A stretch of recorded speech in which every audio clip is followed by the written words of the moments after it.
آپ جب مطالبہ کریں گے تو ہم تو آپ کو آخری اونچی منزل دکھائیں گے. نصب العین کیا ہے؟ کہاں پہنچنا ہے. اب یہ کہ کون کہاں تک پہنچ سکے گا یہ انفرادی محنت پر ہے، انفرادی مشقت پر ہے، مزید برآں شاکلہ پر بھی ہے. شاکلہ جو ہے انسان کا، وہ جن والدین سے جینز لے کر دنیا میں آیا ہے، وہ جس ماحول میں پلا بڑھا ہے، اس سے ایک شاکلہ بن جاتا ہے. جیسے کہ ہمارے مصری لوگ کہتے ہیں پاٹن، کہ کسی لوہا ڈھالنا ہے کسی خاص شکل میں تو پہلے لکڑی کا اس کا سانچہ بنا دیا جاتا ہے تاکہ لوہے کو پگھلا کر اس میں ڈالا جائے، وہ پاٹن ہوتا ہے.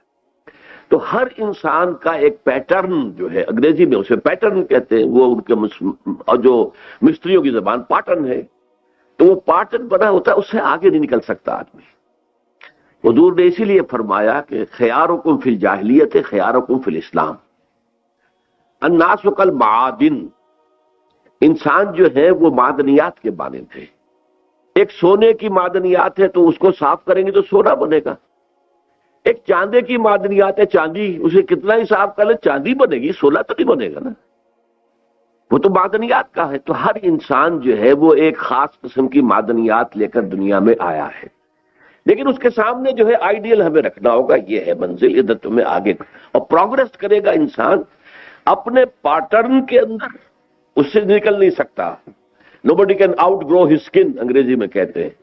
میں اور موٹا ہو جاؤں، پہلے تھا اب ذرا کم ہو گیا ہوں، لیکن اگر اس سے بھی زیادہ ہو جاتا تو کیا ہوتا، میری کھال اور کھنچ جاتی. کھال سے باہر تو میں نہیں جا سکتا تھا، میں کھال ہی. تو اسی طریقے سے انگریزی میں کہتے ہیں you can't outgrow your skin. تو وہ پیٹرن میں بھی انسان رہتا ہے، اسی پیٹرن سے حساب ہے اللہ کے ہاں.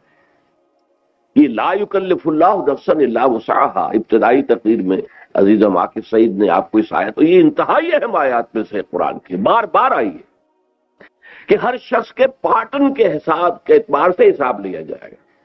وہ اندھے کی لاٹھی نہیں ہے کہ وہ سب کے لیے برابر ایک معیار ہو، نہیں، بلکہ یہ ہے کہ اللہ تعالیٰ ہر ایک کو وہاں پر جو ایسس کرے گا، وہ ایسس کرے گا میں نے اس کو دیا کیا تھا، میں نے اس کو جینز کون سے دیے تھے، کن سے اس کی طرف جو ہے وہ جسم بنا تھا، کس حال میں نے اسے پیدا کیا تھا. اسے میں نے دارالکفر میں پیدا کیا تھا، دارالاسلام میں پیدا کیا تھا، یا دارالخلافہ میں پیدا کر دیا. تو اس حساب سے انسان کی ذمہ داری زیادہ ہوگی یا کم ہوگی. تو اس پہلو سے قرآن مجید کے اندر جو بات ہے، ان اللہ اشترى من المؤمنین انفسهم واموالهم بان لهم الجنہ، یہ ایمان کا بنیادی تصور ہے. اللہ ان اہل ایمان سے ان کے جان اور مال خرید چکا، اب اس کے ہے ہی نہیں، اب تو یہ اللہ کی امانت ہے اس کے پاس. جب مطالبہ آئے، اور مطالبہ نبی کی زبان سے آئے گا، تو اسی لیے ان الذین یبایعونک انما یبایعون اللہ، اصل میں تو بیعت اللہ سے ہے. ابھی آپ نے کہا ہے کہ میں اللہ کے دین کے لیے خرچ کروں گا، کھپاؤں گا، لگاؤں گا. ہاں، آپ نے اطاعت کی بیعت کی ہے میرے تنظیم سے، جو یہ کہیں گے وہ میں کروں گا، اور یہ اپنے ساتھیوں سے بھی مشورہ کریں گے اور یہ کہیں گے. تو یہ بات سمجھ لیجئے کہ ہر شخص کے لیے لا یکلف اللہ نفسا الا وسعها. صحابہ سب ایک جیسے تو نہیں تھے، آخر ان میں رتبے کیوں ہیں؟ ان میں ایک وہ تھے اصحاب الصفہ جو ہر شے سے فارغ بیٹھے ہوئے. یہ گویا کہ ہم وقت کارکن تھے اس وقت کے، ان کی کوئی تنخواہیں نہیں تھی، کوئی لنگر نہیں تھا، کچھ نہیں تھا. کچھ صدقہ آ گیا تو آ گیا تو کھا لیا، نہیں تو نہیں سے. وہ ہم وقت کارکن تھے.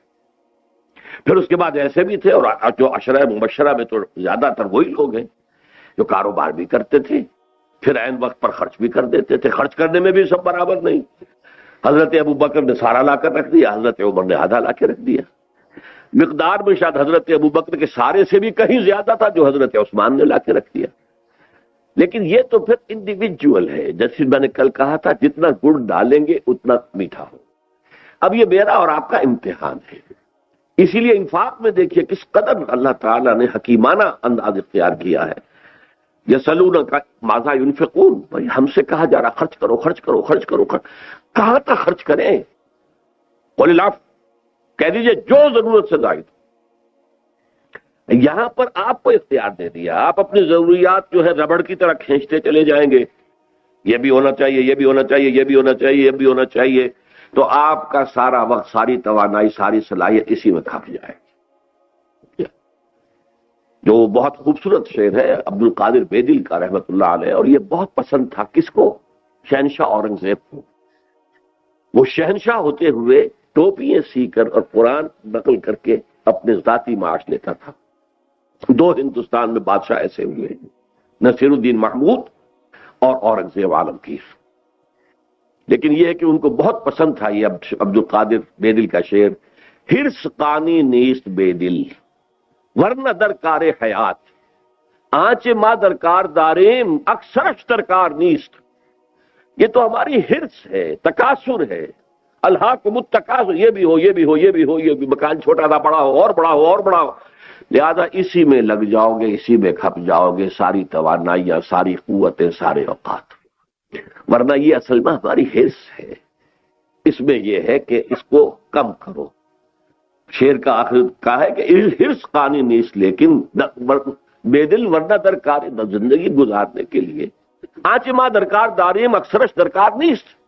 جن چیزوں کو ہم نے سمجھ لیا لازمی ہے وہ اکثر ان میں لازم نہیں ہے، یہ ہم نے سمجھ لیا کہ لازم ہے۔ وہ لازم چیزوں کا دائرہ بڑھتا جا رہا ہے، بڑھ کی طرح پھیلتا جا رہا ہے، اور ہماری ساری توانائیاں اسی میں لگ رہی ہیں۔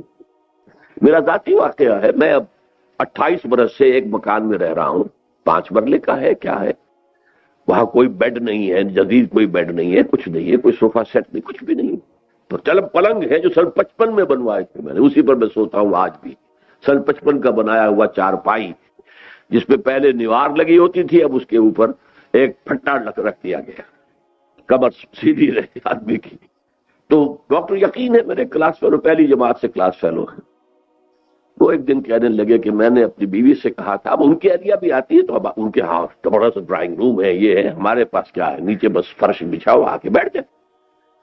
کچھ ایک چھوٹی سی جو ہے وہاں پہ رکھ دی گئی ہے بینچ سی، کوئی بوڑھی عورت آئے یا کوئی، وہ میرا تو کوئی ڈرائنگ روم ہے ہی نہیں، میرا ڈرائنگ روم میرا آفس ہے، جو انجمن کا آفس ہے اسی میں وہی میرا ڈرائنگ روم۔ انہوں نے بہت کہا کہ میں نے اپنی بیوی سے کہا کہ زندگی تو ڈاکٹر اسرار کی بھی گزری گئی ہے نا، گزری جاتی ہے زندگی۔ جھوپڑیوں میں تو پھر بھی کم سے کم ایک پکے مکان میں رہتا ہوں، جھوپڑیوں میں بھی تو زندگی گزرتی ہے۔ تو یہ کم سے کم کرنا، سکڑنا۔ البتہ میں کسی کے اوپر بھی کوئی انفرادی حکم کبھی نہیں لگاؤں، یہ آپ کی اپنی ہمت ہے، آگے سے آگے بڑھیں، فاستبقوا الخیرات، نیکیوں میں آگے سے آگے نکلے۔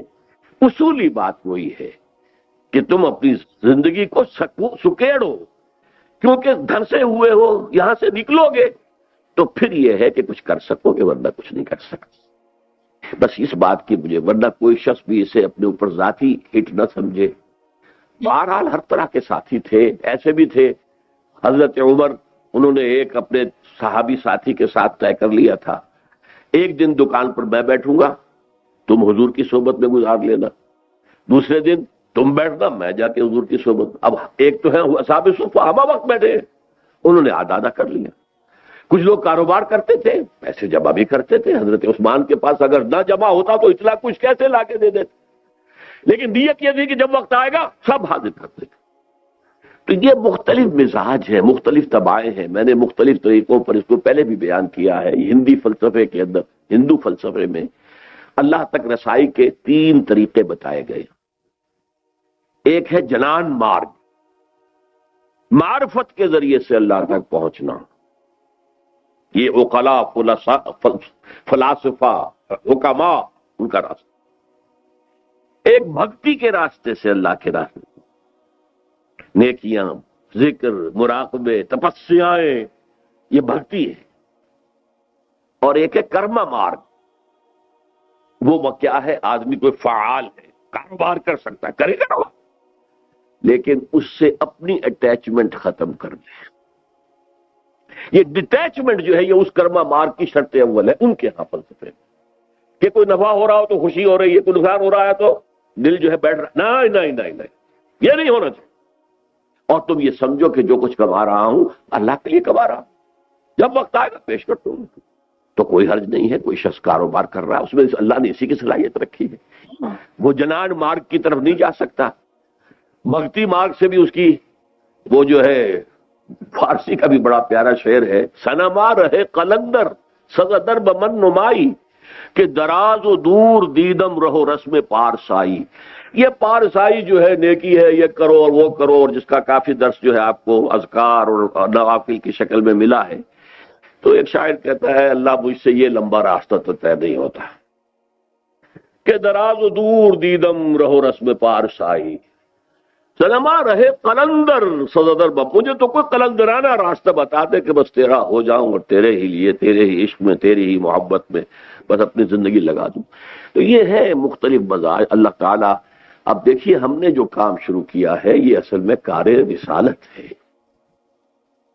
یہ کار رسالت ہے. اسی لیے ختم کا لفظ نبوت کے ساتھ آیا ہے، رسالت کے ساتھ نہیں آیا. نبوت محمد کے انتقال کے ساتھ ختم ہو گئی، دروازہ بند صلی اللہ علیہ وسلم. رسالت تو جاری ہے، آج بھی رسالت محمدی کا سلسلہ جاری ہے، صرف بائی پروکسی ہے. پہلے حضور خود کر رہے تھے، آج حضور کے امتی جو بھی، اور یہ حضور نے خبر دی ہے میری امت میں ایک گروہ ہمیشہ ضرور قائم رہے گا کہ جو اس کام کو کرتا رہے گا. اسی لیے جو حدیث میں آتا ہے بلغوا انی ولو آیا، انی آن مائی بہاف، جو بھی تم تبلیغ کرتے ہو قرآن کی آن مائی بہاف ہے، یہ میری تبلیغ ہو رہی ہے تمہارے ذریعے سے. تو اس اعتبار سے یہ کار رسالت ہے جس کے لیے ہم جمع ہوئے ہیں، اس کے لیے منہاج رسالت ہے کہ جو ہم نے اختیار کیا ہے. اللہ تعالیٰ آپ سب کو بھی توفیق دے، مجھے بھی جب تک زندہ رکھے ابھی توفیق دیے رکھے. اب دعا مانگ لیجئے. ہاں کچھ لوگوں نے بہت زیادہ یہ دعاؤں کی یہاں پر ہیں. ہمارے ڈاکٹر عبد الخالق جو ہیں وہ اس وقت یہاں بیٹھے نظر نہیں آ رہے، ان کے والد صاحب جو ہیں پروفیسر احمد شفیع، ان کا انتقال ہوا ہے حال ہی میں. ایک اور انتقال کی خبر ہے کہ نقیب اسرہ سمن آباد فیصل آباد محمد اشرف کی والدہ وفات پا گئی ہیں. اللہم اغفر لہما وارحمہما وادخلہما فی رحمتک وحاسبہما حسابا یسیرا.